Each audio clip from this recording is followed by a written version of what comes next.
किसी को बहरहाल ये आपका अपना ओपिनियन है, ठीक है जैसा आपने मैं लिया। आपसे एक जनरल बात ही कर सकता हूँ। जो जनरल एक कॉन्सेप्ट है या रीजन है जो हमें नजर आती है, वो यही है। वो यही है कि ठीक है। गवर्नमेंट हॉस्पिटल में पेशेंट बर्डन ज्यादा होता बिल्कुल है। ठीक है। और दूसरा जो आपका नेक्स्ट क्वेश्चन है या इसी क्वेश्चन का जो नेक्स्ट स्टेप है, हम्म। उसमें यही है कि जाहिर है कि डॉक्टर्स इसी सोसाइटी का पार्ट हैं। ठीक है। इन्हीं लोगों में से डॉक्टर्स निकले हुए हैं। हम्म।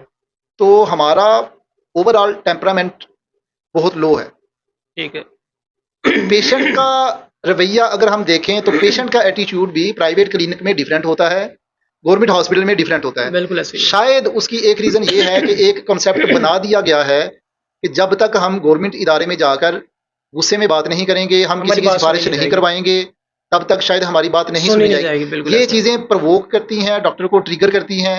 शायद एक ये रीजन है कि डॉक्टर का एटीट्यूड थोड़ा सा डिफरेंट होता है गवर्नमेंट हॉस्पिटल में।